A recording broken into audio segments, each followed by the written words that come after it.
Hey, good morning, Ham. Good morning. How are Hey, you? oh, great, great. And you? Everything? Not too bad considering. Thank you. Okay, okay, good to know. And you were talking that you want to share some news? Yeah, I went to the UK, which I shared with you anyway. And Yes. so so where I went to the hospital and Oh, they were removing the to remove some precancerous cells and they found cancer. So they removed what they thought was everything. But I received a call to say that basically they want to it's more cancer, and they want take to remove my womb, um, uh, and my cervix, as a way of treatment for cervical cancer. So I'm now, well, I'm contemplating that. I've said that's the way that I'd like to move forward. The reason for that was, and you know me, the night before I received a phone call, I was dreaming, and as I woke up, it said full hysterectomy, and I woke up thinking that's a funny thing to be said. That's a funny word to wake up to. It's certainly not ever happened to me before in my lifetime. Oh, how strange. And then thought nothing of it. And then when the doctor was talking to me, um, telling me about things, he said that's the option. I said, what other options are there? He said, well, we could leave it. and and I said, no, I want the full hysterectomy, wow. um, because that's what I dreamt was supposed to happen. So that's what's happening. Wow, Ham. I knew that you went to the hospital, but I didn't know that the news were those ones. Yeah. Wow. Well, you are really brave to. You look so calm and accepting things just such heavy news. Wow. Uh, I've wow. had a And thank you for sharing. Wow. Okay. I've had a day or two to think about it, just to process, just to, sit with things. And it's something that I've sat with a while. This is, excuse me, just get me drink. Oh, I'm back now. Cup of tea. It's always good for never the wrong time for tea. Always good. Always good.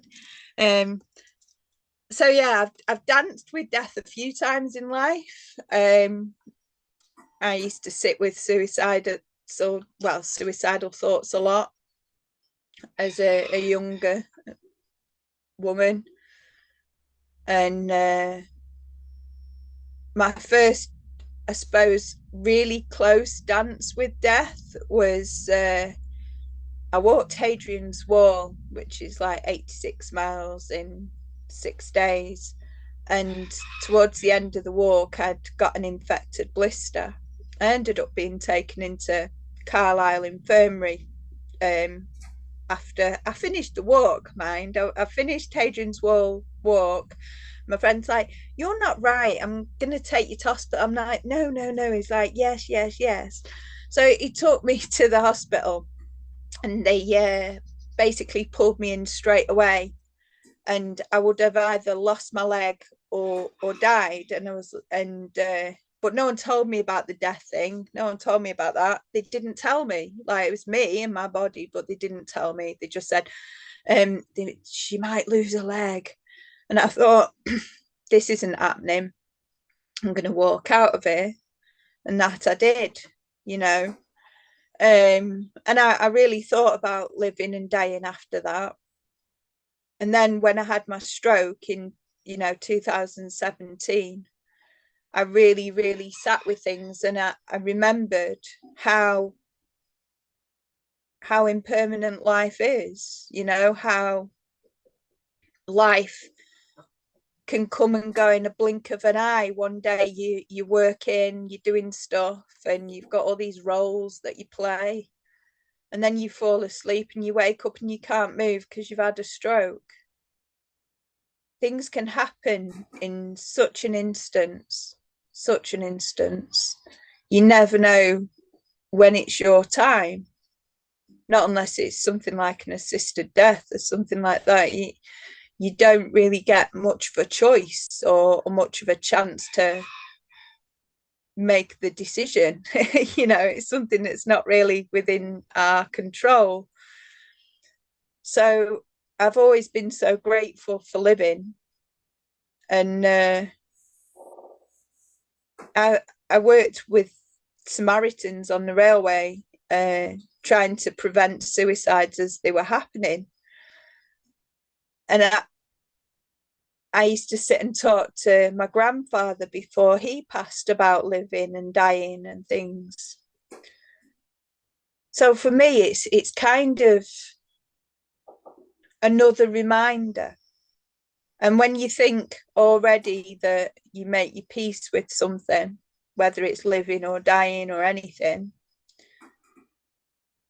it surprises me that you can end up going to, it's like dropping a whole new like layer of stuff, and finding yourself at a whole new level of awareness, because all of a sudden everything that you thought ceased to be, and you're in a whole new state of presence and a whole new state of what is. And I mean, we still don't know what happens or what will happen. It's cancer. Okay, it's cervical cancer. You can survive that. It's stage 1, it's early. It's aggressive. That's okay. There's plenty of aggressive things in this world. And it is, you know, there's no arguing with the fact that it's there. So I'm just embracing everything as it is. I'm not arguing with it. I'm not fighting it. I'm just like, oh, there you are. Okay, I'll sit with that. Let's have tea. And that's just kind of how, you know, I had a moment or 10, you know, I thought about things, and then I jumped into that survival mode where it was like, shit, I need to get my house in order. And then it's like, well, don't you already have things in order? And it's like, well, kind of, yeah, that's what being a death deal is about. It's making sure that you sort out yourself so that your passwords are taken care of, so that people know that if something happens to you, they know what to do, they know where to find the information, they know who's, you know, people know who's taken over my Facebook and all that kind of thing. So I've contemplated all that. For me, it's about living well, and this will maybe, I mean, we're all dying as well, so I'm not questioning that either. It's like, it happens to us all. Age is irrelevant. Death is a part of life and a sacred part. And of Which course, way? you know, you like to live your truth and like to Yeah. share. And yeah, wow, such a brave with those with those news. Wow, and you like to live authentically and sit with that. Wow, fantastic. Wow. It doesn't feel brave. It just feels natural. I everything's just, once I'd managed to realize that my stuff was in order, and it was as simple as booking the tickets to go back to the hospital, and it was like, what's going to happen with my animals and stuff. It's basically housekeeping, maintenance, you know, who's going to look after my little precious Batty. once that was sorted, I'm good to go, you know. And just it just so happened that I've got an amazing person staying with me at the moment who just likes it here. He just wants to be here, and the animals love her, and she loves the animals. So the universe had taken care of that for me. I didn't have to even look. I thought about looking. I didn't even ask her. I was looking at other things, and there all of a sudden it was just there in front of me, and I'd not seen, hiding in plain sight. You Wow. know. So I was quite like blessed there that I have that. Um, the the interesting bit is telling people. It's like you think, right, well, if this is how it is, I suppose people ought to know. And I suppose that I'm always talking from the heart about talking about things and speaking your truth and living your truth and really being with what is. So I really need to do that, you know, and I need to show people how it is for me. And that doesn't mean I need anyone to go comparing. Like, please don't compare. No one. We're all so unique. We're such amazing individual human beings that we can't compare one another against one another. We can only look at ourselves and how we all choose to take diagnoses that are never a prognosis. It's a diagnosis is based on statistics and science, and there's lots of things in this world that are totally outside science, you know. But and I'm sure there'd be a science to it somewhere. Maybe that's metaphysics, but we've got the truth of the matter is that I have now got this diagnosis, and I'm cool with it. I really am. So good. I'm I'm not so cool with how um my family and friends are going to take it, and that's not for me, you know. This is why I wanted to do this today, because you are an amazing friend for me. I love you Thank you. very much. Thank you. And I have many people that I think about, and I have people that I work with, and I have friends all over the place. And you know, who do you choose first? Why do you want to do it? Why do you want to keep repeating yourself over and over? It's like, no. And I wanted to tell my daughter and give her time to process, you know, which I did. And she's like, I'm taking time to process this, and she'll ask another question, then she'll go away and process that. That's her way.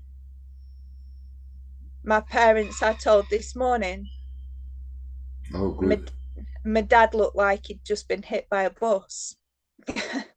So it's and my mum was like, oh, it's all right. I was like, and I thought, Wow. okay, we're gonna stop this now. And it's a case of, well, actually, let's just be realistic for a second. Let's just see it as it is, and let's just pretend that maybe it's not all right, and let's just see that we don't know anything at all. We just know that it's a diagnosis, and they want to do an MRI because there's many other symptoms that look like something else, that could be something else, and they can't do any operation until they've dealt with the MRI, which could take us in any direction. So we know what has been seen, we know what's been removed, we know that there's stuff to be removed that was able to be seen on the camera and stuff during the procedure. We don't know anything else. How can we know? And how can we base anything based on not knowing? We can't. We can't. We can't know that things are or things will be any way whatsoever, because we're just assuming, and assuming, as it says, makes an ass of you and me. Like you say, it's a spelling language, the British language, isn't it? Yes. So yeah, it's all we know is this is how it is. And it's important that we talk about it. It's important I don't just keep going over and over and over. And it's important, like if I start trying to tell everyone, no, let's do it this way, because this way, like, because it's like when I look at people, and many that know me know that it's all about, for me, living your truth and loving everybody and serving everybody. And to me, as a practitioner of karma yoga, my life is my service. And for me, I believe that I have to, well, I have to, for me, not for anyone else, I have to honor that truth. And I serve people by loving people and seeing them for what they are, honoring the light in them that is also in me. So to me, as Ram Dass says, we're all Uncle Henrys. How can we choose which ones are more important than the other? So for those that don't know Ram Dass, please look up Ram Dass and see who his Uncle Henry was. But basically, we're all family. We're all one. So we're all connected. There is no one more or less important than anyone else. And I love everyone. There's no one I don't love. So there's people I don't want to hang out with, people that I don't really like to, certainly don't want to sit drinking tea with them. And that's okay. I can love them from a distance. So that's where I'm at there with that. Great. Well, so nice to hear you, and feeling that you are really going for it, and embracing this new experience with open heart, and allowing the universe just to do its thing. That is always compassionate, always expanding, and always loving. Wow, great, Hem, and thank you for sharing that. Thank you. I love your words. It's funny how, I mean, it's funny, but it's not funny. The universe is always supporting us. So God, the universe, whatever you choose to call it, a purple-headed unicorn, if you like, always supporting us, always supporting us for the highest good. And on Sunday past, I got my university email, as I do every week, from the International Metaphysical Ministry. And each week we get a download, a free download, a voice of meditation. And this week I hadn't paid any attention whatsoever. I was just like autopilot. I'd gone in, clicked download, got the meditation downloaded to my phone. In that, yeah, I'll do that later because I've been concentrating on my book on grief. And then I went this morning to the thing, and I clicked on, and it's called love. I thought, oh, I'll do that meditation this morning, because every morning I love to have a meditation before I get out of bed and walk the dogs. So I was listening about love and how love is, we're meditating on how the love of the universe, love of God, is all encompassing and comes in and expands and lights up your body and heals your body, every cell, everything. And we are all whole and complete anyway. Our body is our loyal consort. It's been here since it was created alongside us after conception. And it will be here with me until I drop it, until I leave my loyal friend behind. So how do I choose best to honor my body? And I choose best to do the natural things, which is when I'd found out I'd got pre-cancer. that's what I did. I honored my body. I changed my diet. I looked at what I did. I used a moon cup instead of tampon and Mm. stuff like that when it was moon week. And I looked at the clothes that I wore, and I really looked at, what do I want to drink? What do I want to eat? I really reduced my sugar big time, to cut it out pretty much most of the time. I reduced the amount of meat that I ate. I still ate it on occasion. And I made sure I ate more oats and broccoli and all sorts of things, you know, leafy greens. And I really honored my body, and I started turning inward. And I'd been turning inward anyway, but I turned inward even more. And I really started looking at different things that were excuse me,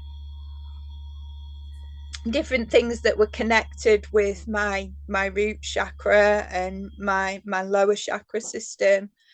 And I looked specifically at different things, different ways of honoring my truth, doing different practices, looking at, and this was you've been a big part of this part of my journey, Jose, of looking at being with men and not being scared and being safe in the company of someone without fear has been an absolute blessing and a massive help on my journey. So thank you again for that. No, thank you. Great and, moment. and that has been an amazing thing to look at all these different things and how my body maybe have dishonored, my body's been dishonored by other people, and how I could really heal things and fix things and make peace with things in my own mind. Because I believe that things like cancer are manifested in our body after years of depressing feelings, of squishing feelings, so that we end up with the feelings and emotions and the experiences stuck in our body in some way, and it needs to release. And because I was in a relationship where I shouldn't have been in, well, I should, it's, there's no shoulds or shouldn't in life. There really isn't. And I annoy myself when I say there shouldn't have been, because I was in the perfect relationship for what I needed for growth and expansion. And my relationship, my last one, most of you know, I was with Simon, and we had a hell of an adventure together, but it wasn't a healthy relationship. It was one in which I don't think either of us felt heard or seen or valued. And it was just one of those, almost an autopilot relationship, and it wasn't healthy. And I needed to get out of that. And I did, and I got out of that, and I set off on my journey, and then eventually have been healing since then. But that, staying in that, I think also stunted my growth and my healing, because I wasn't honoring my truth, and I was sticking with the familiar because it was familiar, even though I knew that it wasn't right. And I feel that it's so important for us humans, to honor our truth and really feel into things. And when something's wrong, acknowledge that maybe it is wrong and explore that it is wrong. I mean, on the plus side, I looked into more, I studied more, I really turned inward even more, you know. I became a reverend of metaphysics and stuff, and I've done even more different healings, and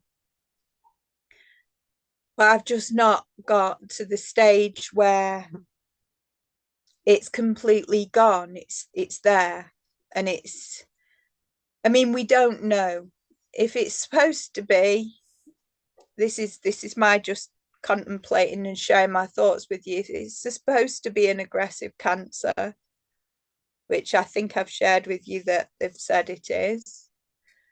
then how aggressive was it, and did it get worse before it got better? I mean, how do we know? There is no way to look at to see how much did I actually consciously create a change in my body, apart from the fact that people look at me and go, oh, you're the healthiest you've ever looked, you're amazing, look at you now. And so I've consciously created much better sight, so I've got much better vision, I've got much better dexterity, I've got much better balance. I can walk, and my health and my fitness level is more like I was when I was 30 years old.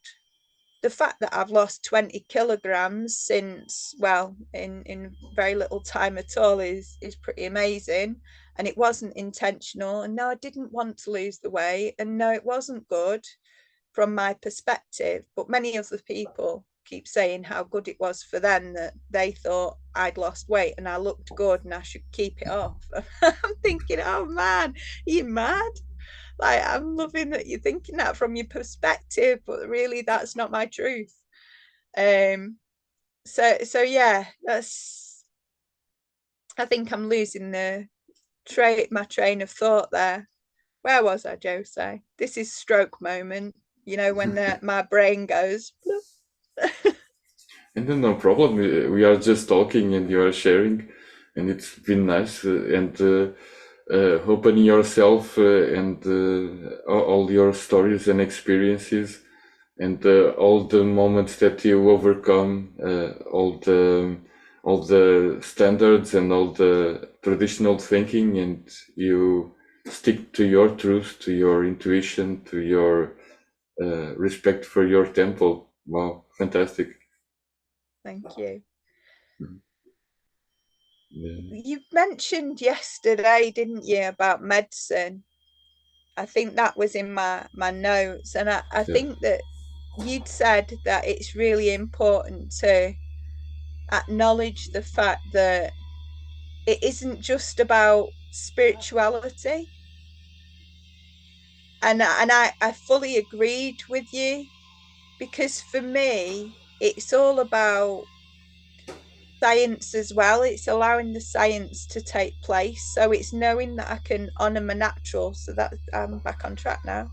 So it's knowing that I'm honoring my truth, and I'm going with what I feel in my body and what I feel in my heart and my stomach. But it's also knowing that some medication is actually okay. I was never against any of it. The reason why I refused to take medicine after my stroke is I was sick of more things going wrong. I was sick of just being put on medication that just seemed to create more problems. I, I I'm completely medication free. I don't agree with medication just for the sake of it. I believe in our natural ability to heal. But I also believe that when it's our time, it's our time. So if we need medication for some reason because we need an extra help, if you can hear the chickens, they're shouting and singing because they're laying an egg. There's an egg being laid outside. Oh, great, one more So egg. Great. it's another egg.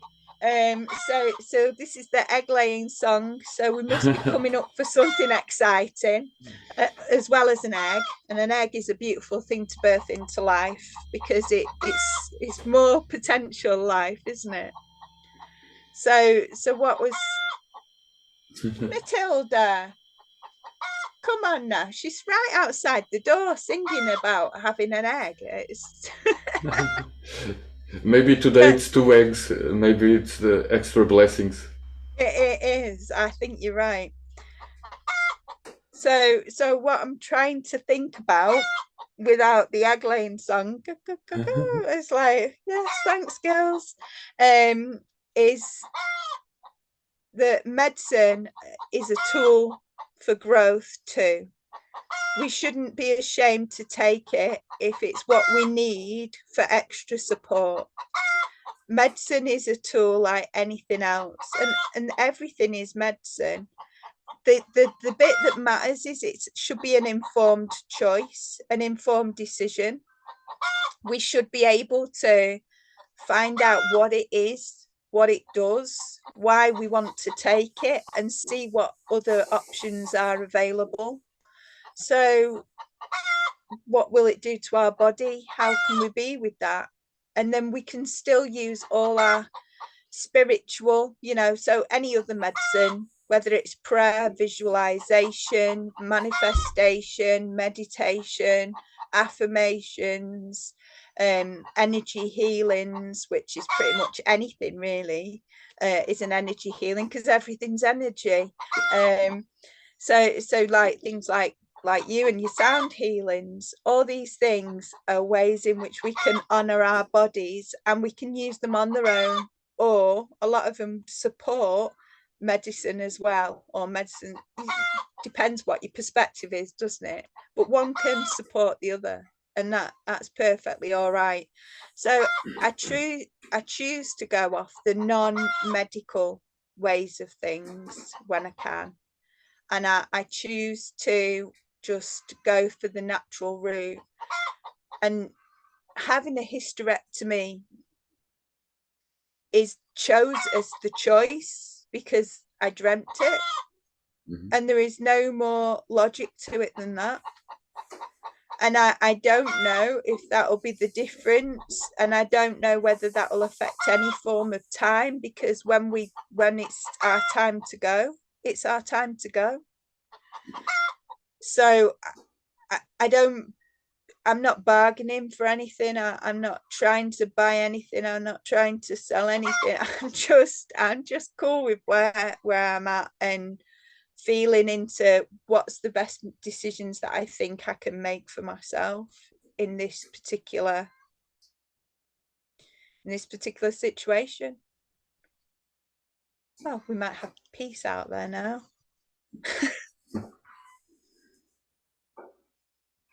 Oh, very good.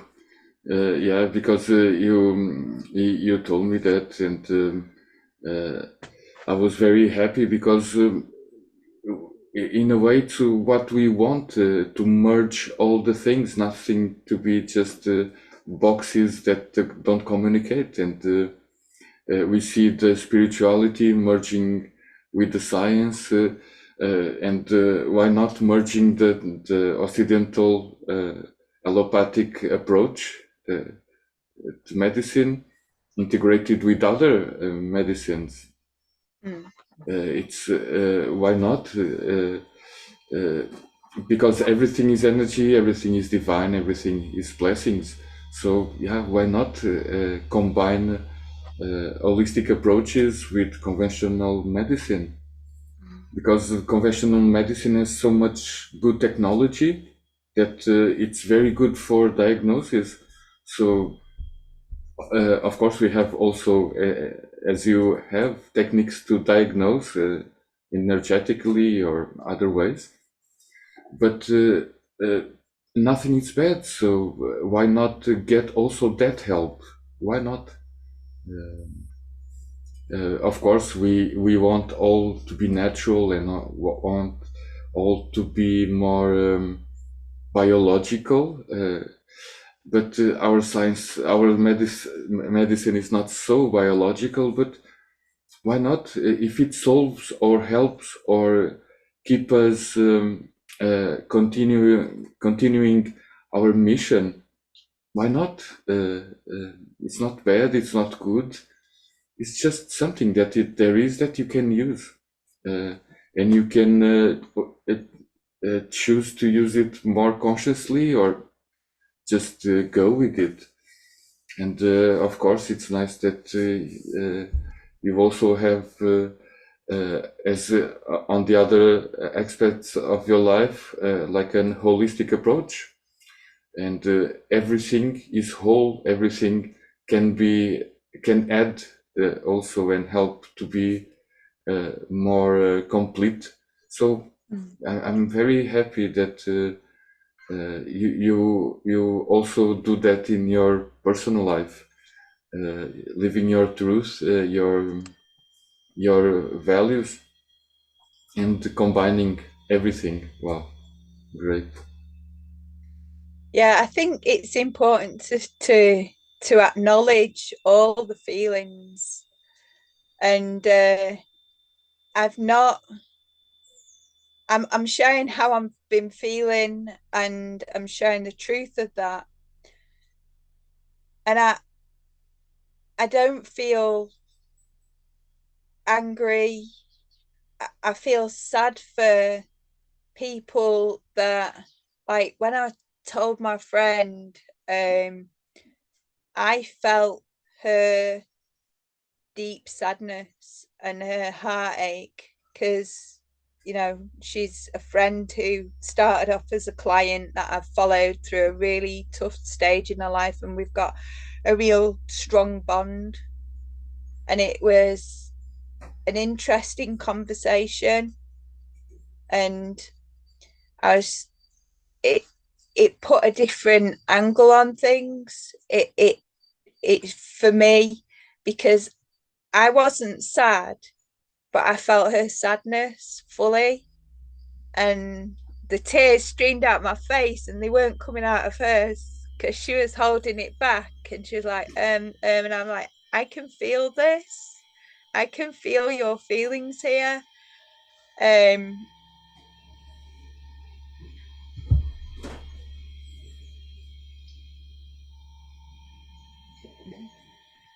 I'm very specific on what I allow to do with other people's energy bodies. And I said to her, I'm always going to be there. It's just that even, I mean, who's to say how this is going to go? We don't know, do we? We don't know. I could be perfectly well for a long time, and then I might not be.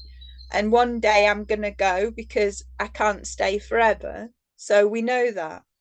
But when I do go, I sure as shit know that I'm going to be in the memories of everyone that whenever they think of me. Yeah.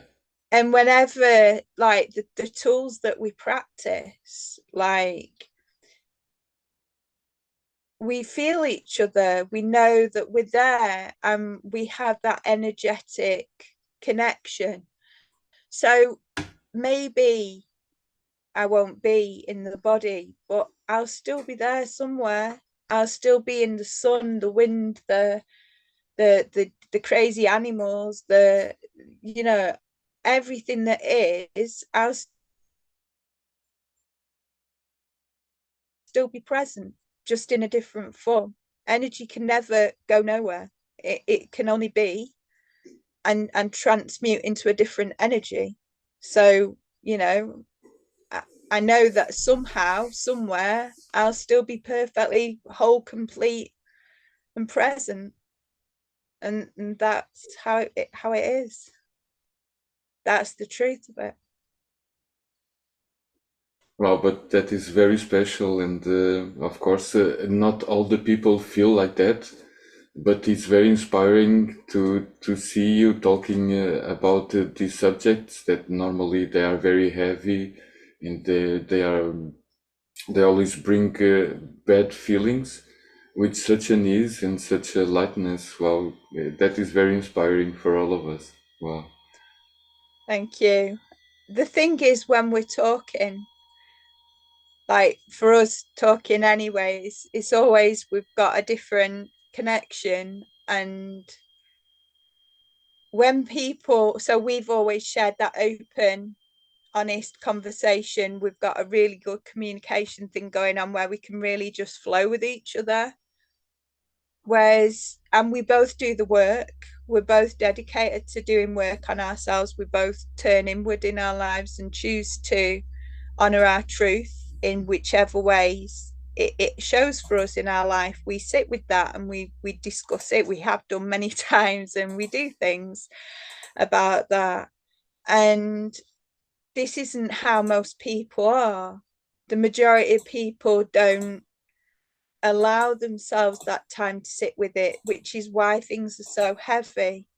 our mind psychologically, we're based, that human negativity bias, we're caught up in this mindset where we're remembering all the bad things that have ever happened that connected to now, and that is such a challenging place to be when we're surrounded by picking up everyone else's feelings and then picking up ours, and then all the different thoughts and feelings around those times. So it's finding ways to be able to honor our truth with each other. It's finding ways to sit with ourselves. It's finding ways to breathe, and allow ourselves to breathe, and allow ourselves to just sit with the anger, the pain, the frustration, the sadness, the everything that comes up. It's so important that we do that. It's so important that we honor our truth. And even if we're only making time for it just a little bit of time at a time, that's how I started.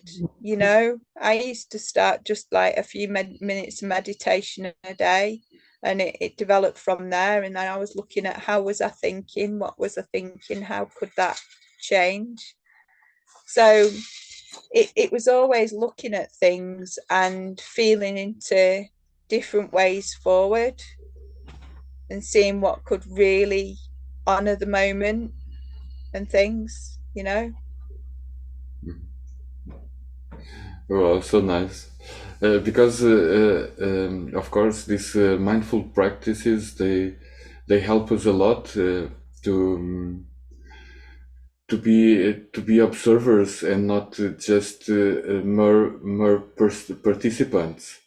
We are we are because we are participating in the universe, but we can do it consciously. And if we do, or if we uh, get these practices in our daily lives, it really helps us to not being so focused on the moment, but see the moment as more a bird view, and it's always better, and help us to have better decisions, better emotions, and of course, since we can be better, uh, we can also share that betterness with other people. Yeah.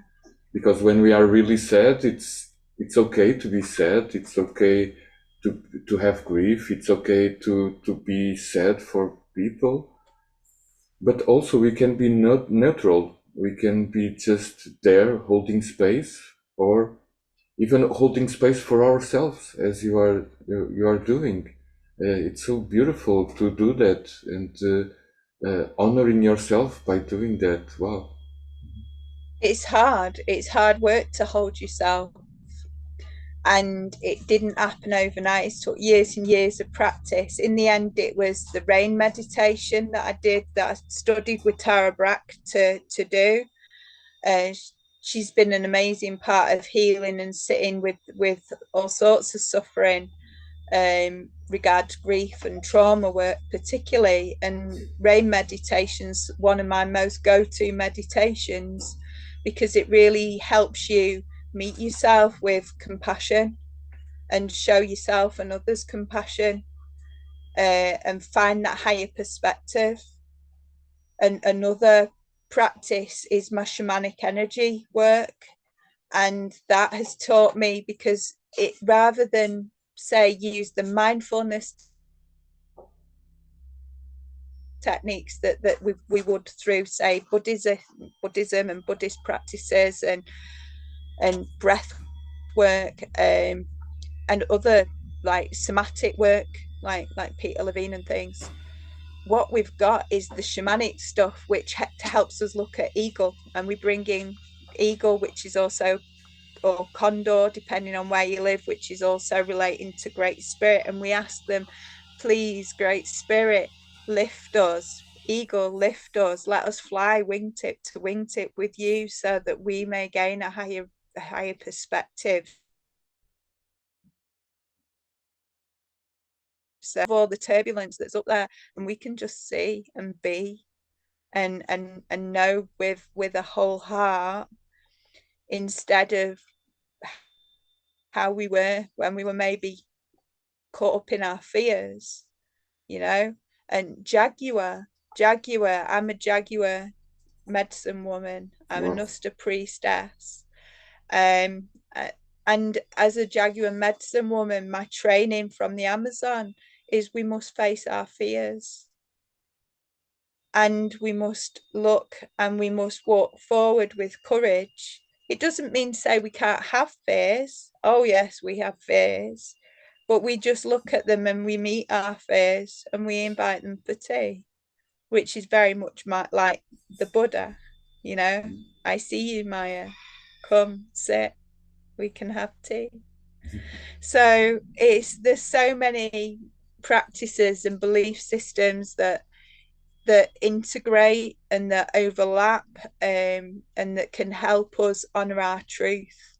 You know, there's amazing stuff in the Bible with Christianity that we've just been through Easter, that whole resurrection story, the truth of Jesus dying for us, and how when Jesus died, and to me Jesus did exist, and he was a pretty cool dude, and he was a very spiritual dude. He was all about the light in himself and how he could help life birth and things into being.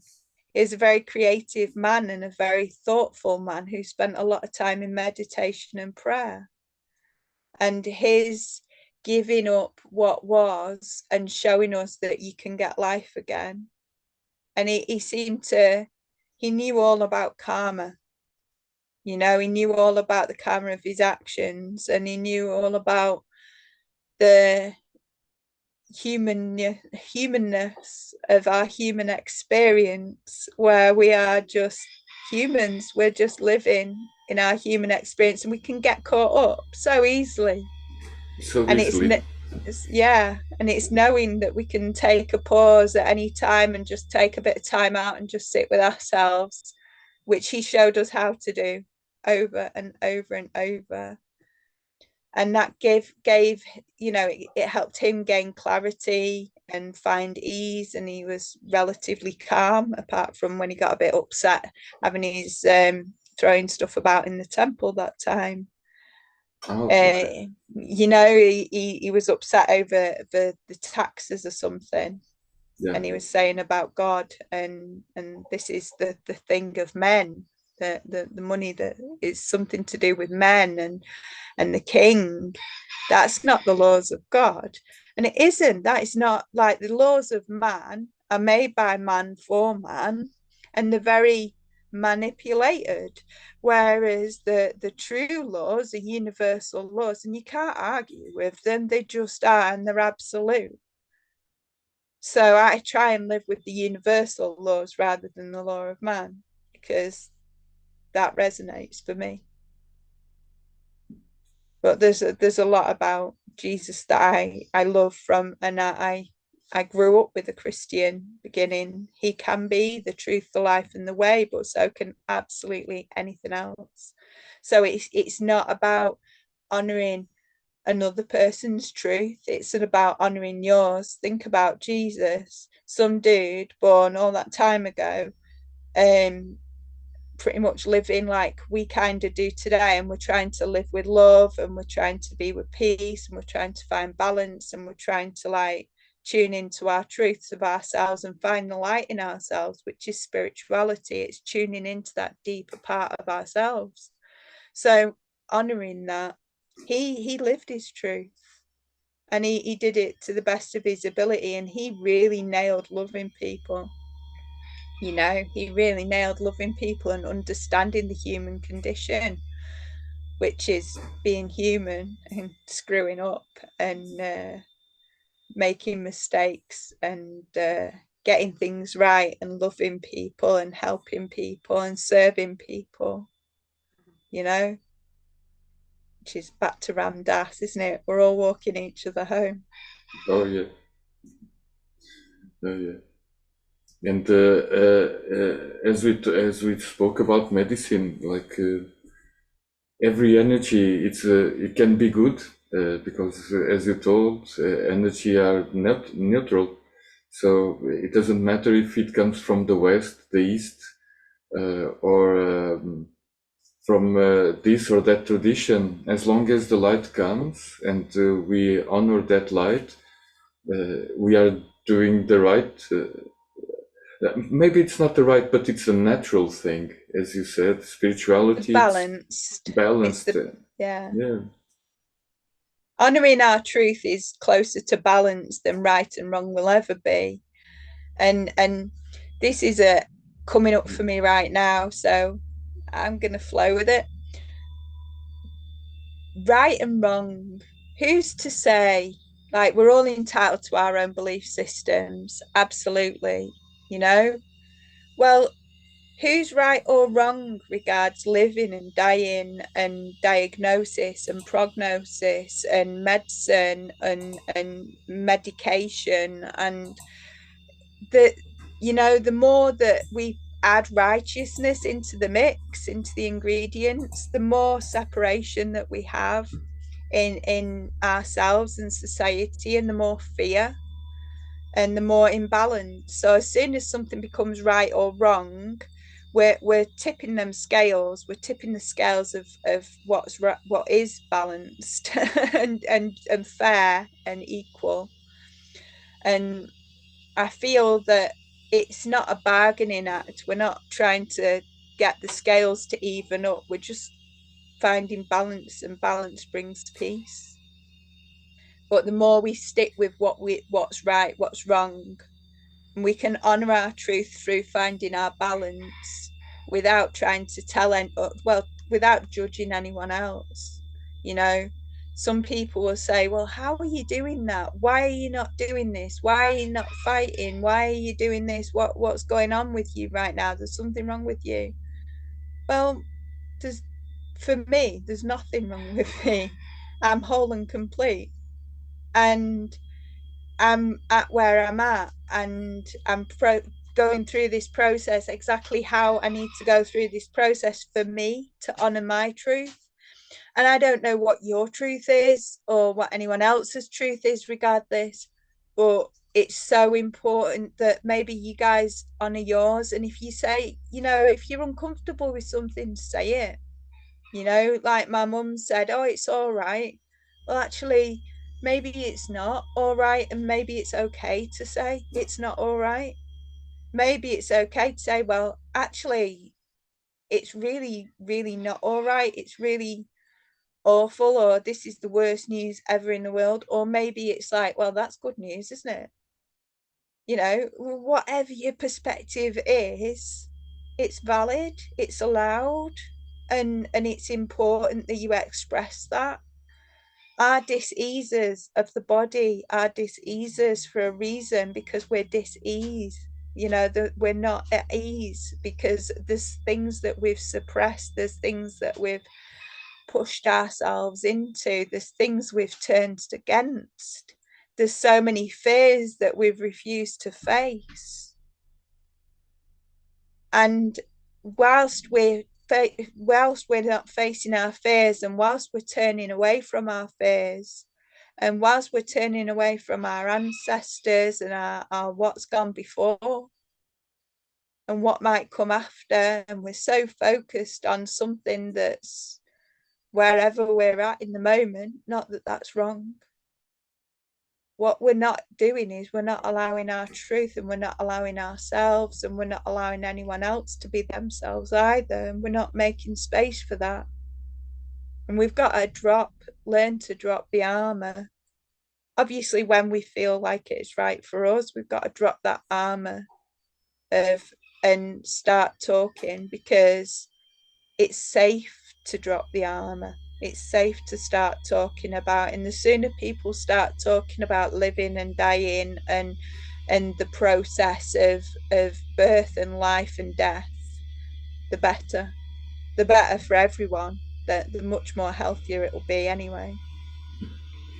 yeah, and we were uh, with Stephen Jenkinson, and he talks lots about this death phobia society. That everyone knows that it's the most certain thing that will happen to our body, as you said. We cannot maintain this vehicle forever, or it's not supposed to have this vehicle forever. So one of these days, it will not hold the life, and the life as we know it will stop. That is the most certain truth that we have when we're born, of course. But really, we don't talk so much about that. And in our society, we talk that in not such a good experience.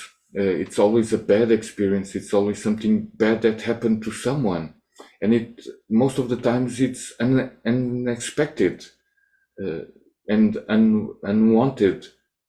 But in a way, it's the most certain thing, and it's what will happen to everyone, even the rich ones. They will not, they cannot buy the eternal life. They can try, but they cannot buy the eternal life. So the best thing is to talk about it, is to share it, is to understand that it's like a point in the cycle. It's not the best, it's not the worst, it's just a point. Of course, it's significative because of our earthly experience, of course, and all this great human experience. But we have to talk about it, we have to demystify this, and it's very nice that you are helping everyone with your sharing and the way that you are dealing with this news in your life. Uh, and wow, fantastic. I mean, of course, it'd be lovely, wouldn't it, to know that, you know, on such a day at such a time, you're going to make your transition. It'd be like, right, okay, let's see what we can do. What can we fit in here then, you know? But not many of us are going to have that, and it's being okay with the now. It's like knowing that I can acknowledge things and make time for things to acknowledge and honor whilst I can. But it's also knowing that there's all sorts of stuff that might get unsaid or left out or forgotten about or whatever. And that's okay. You know, it's okay that I didn't want to do the pots yesterday and I had to ask for a helping hand, and Anne's really been a treasure so far. Yeah, I'm so grateful to Anne at the moment. Um, she's been like obviously universal center Yeah, to here to it's your angel. yeah. That must be the first two letters of her name. He should have given it away, shouldn't it? You know, and it's so good to have someone about when usually I'm on my own, but also to have someone about that's allowed me to honor my truth and have time on my own or do whatever and go on with myself and then wander off or sort something out. So having presence sometimes requires you to walk away. Sometimes having presence requires you to just honor your truth in the moment and say, you know, I want to be like company, I don't want company, whatever, and just honor that truth of where you're at, because wherever you're at in your own personal journeys of living and just doing stuff, it's so important that you you can feel into what's true for you at the time and allow time and space for you to contemplate your truth and get your head around stuff and ask questions. I had a beautiful talk today with the nurse at the hospital. Her name was Sabine, and she was quite knowledgeable on her subject, which was a blessing. It it was, you know, so she was someone who talks about things, and I can't assume anything, But she said, but you're the one that they had to tell over the phone, and that can't have been nice, can it? And it was like, I didn't see it that way, you know? And so I guess that was something that they maybe didn't want to do or maybe felt uneasy doing. But that worked really well for me. And it also led us into having a conversation about talking about living and dying and diagnoses and prognoses. And I told her about Stephen Jenkinson as well, because she wasn't sure about someone like that. And I was like, this amazing guy, like you really need to listen, because he does this. He's much better at it than I do. Because she was saying, wow, you really do that? I was like, well, yeah, that's kind of what doulas do. And she was so lovely. She was so lovely, and so she was so present for, and she was very compassionate and thoughtful, and she knew her job and she did it well, and she was exceptionally well organized and very efficient as well. And to experience that, someone in the medical profession who is managing that and doing it well, like, my hats off to her, like total respect to that, and to her and her presence, and what gift she brings those that are going through similar journeys. And she's like, anytime you need to talk, just phone up. Wow. And it's like, thank you, thanks really so much. So she's now gone to hunt for Stephen Jenkinson. Good, good. Which is good, yeah. And Stephen, for another thing, like he says, it's important to look at everyone that's involved and to remember, like, and this is Stephen and Ramdas and Roshi Joan Halifax, who is another one I've not mentioned yet. Grace with Roshi Joan. But when you look at what the all three of those great, amazing people in society say, it's hold space for people, listen, be present, and really try and just be love, and try and ground yourself and be there, so that you can help for whatever unfolding to unfold, and allow the person to honor their truth in the moment. That's what's important. Also, my doula training, I need to talk about Deanna Cochran. Okay. She is my teacher. She is my wise guide. She is my owl.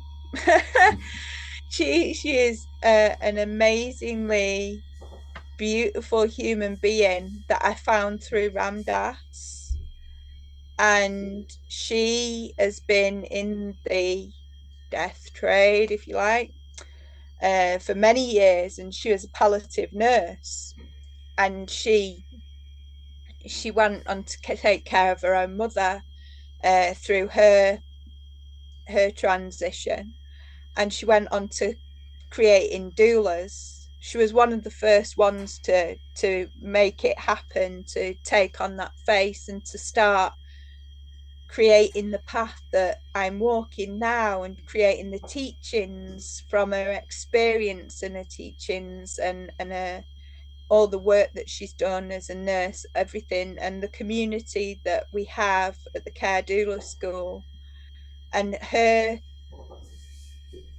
teachings is before you do anything else in life, before you go and decide to walk this path of helping people in the death trade or within living and dying, you need to sort your own shit out first. You need to get your paperwork in order. You need to look at how it would be for you if this happened or that happened or the other happened, and you want to honor your grief, and you want to honor your experiences, and you want to do the work, and you want to learn and practice how to navigate things, so that you, when you meet other people on your path, that and they say, this is coming up for me right now, you're not triggered by that, because while you're serving people, when you're triggered by whatever or activated in some way, you feel under threat, and then you're not there to be, you're not able to be present, you're not able to serve, you're not able to hold space because you're so caught up in your own mental state of being that you're not able to be fully present. So yet again, back to Roshi Joan Halifax and the grace helps you to gather your attention together and really ground into being and acknowledge everything that's going on and just be with that. But for grace training, go to the Upaya Zen Center online, and you'll get your free training, which really you should pay a donation for. I'm asking you if you can, and go to the Upaya Zen Center. Anyone looking at sitting with people who are living, who are dying, who have got different serious illnesses that they're living with. Maybe you work within healthcare, maybe you work in the helping profession. Whatever you do, if you're going to hold space for people, please go to the Upaya Zen Center, check out the free, which if you can't afford it, and you can't afford it, but it would really benefit you in some way, it's there.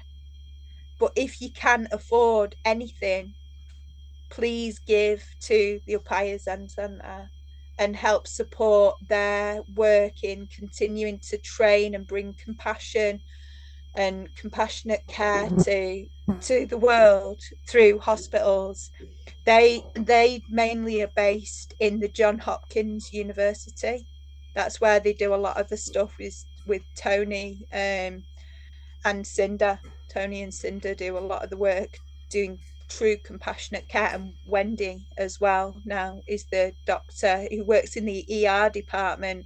She also teaches, she's a Buddhist, and she also can teach people, and she was on the Grace training this year. So that is the place where you're going to find a lot of really good support and guidance from people who are living it, who know it, who breathe it, who do it, and who are doing it in a balanced way or trying to bring more balance in. And it helps you to honor your truth in a whole new way.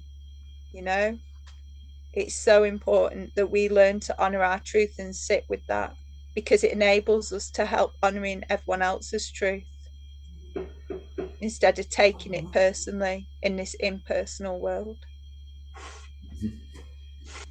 Yeah, the the more we can be neutral on the with anyone, we are not putting our impressions on the experience, so we can welcome all of the other person or the other persons or the experience itself. So the more neutral and detached and welcoming as we can do, it's the best. Yes. Great. Was there anything else that you wanted to ask, or you think that we should cover today? Because this is, I feel that what we're doing, thanks to your presence, is we're really helping people see possibilities and opportunities that are available out there for people who are sitting with anything, whether it's a serious illness or some form of disease, depression, anything at all. I want you to know that there's people out there that can help. There's ways which we help, and talking helps. And there are people out there like us who you can talk to and reach out to for one-to-one work, or even like group work or things like that. There's people like us all over the world, globally. Yes. I mean, obviously, there's only one Joe saying there's only one Mamabear, but hey, we have lots of other like-minded souls that are all over the world that can provide that loving, safe space to be. as Ramdas said, and we are a family, so we are all here to be friends, to be brothers and sisters, and to help each other to make this experience as good as we can. Yeah. And sharing that, it's always nice. And of course, I think it's possible if people have questions or to put on the commentaries, or maybe some subject that you didn't share today. Maybe you can share in other videos in the future. They can, Yeah, I'd and certainly like that, even if it's maybe a way of recording the journey, because I've started now and I can't just go like this unless I get hit by a car, struck by lightning or something like that. And then you never know, you never know. So it's honoring the truth of that, and it's knowing that it'd be really nice to maybe take this further so that next time, or if we get to do this again, we can also share an update on things, and I don't know, help people find a safe place to talk about this, that's honest and that's open, and that hopefully would provide that safe space for yeah, them to just express their truth. because they can use the commentaries or watch these videos, but also they can join the death cafes where Yeah. people join online. And I know that you have one, and I was there, and it's really nice to have a space where you can share in a protected environment. So maybe it's also a place where people can find some support in their experiences, the death cafes. Yeah. Yeah, I mean, I do, if anyone's got questions, I don't mind. I'd be honored, in fact. So if anyone's got any questions they want me to cover in a little video on the channel, consciously creating change, well, consciously create change, be specific, I'd be more than happy to provide videos for that, for people in service. Um, I run or I co-host a monthly. It's the second Tuesday of every month. I co-host a death cafe with Carl Munson on Good Morning Portugal called the Departure Lounge, where we talk about living and dying. It's what we do. Um, and then what Jose was saying about the online cafe, every bi-weekly, so every 2 weeks, I think it's the second and the third week, Tuesday, is it Tuesday or Monday? Normally it's Monday. Monday, there you go, yeah, you're right, thank you. So the first and the second, no, first First and and third. third, It's the Mondays of the month, yes. yeah, it's the first and third Mondays, and it's at 7 at night, and we've got a WhatsApp group. So if you ask me, privately, I'll send you the link for the WhatsApp group. Otherwise, find us on Facebook. Facebook, we've got the Share and Care Portugal community, which is the community that I run for people who want to just honour the grief, on a bereavement, on a living and dying in a safe space. This isn't a space for selling stuff. This isn't a place to sell anything. There's other people in the community. We provide community support. I can't say that this will be indefinite because I don't know what's going to happen with my health and stuff. So it may continue, it may have a little blip, it may stop. I don't know, but I currently provide free grief counselling to people who are members of the Share and Care community to help you come to terms with your bereavements and losses. Um, and the other thing is, I'm about to self-publish a book called Meeting Your Grief, Wow. and I've written that. And it's in its end stages before it gets turned into the paperback and hardback. It's available on Amazon even now as a Kindle, but it needs to be updated. and I'm in the middle of drawing pictures and stuff because I've done my own bits of illustrations for that. Because drawing is also another way of processing our grief. So that's also available for you. I think at the moment it's about 99 cents or €1 and 99 pence or 1.50 if you're in America, $1.50. A small contribution. Yeah. For that small little bit, you get all about every kind of grief that there is, and you get lots of well, not lots, but I think there's 11 different tools to practice for managing your grief in the book.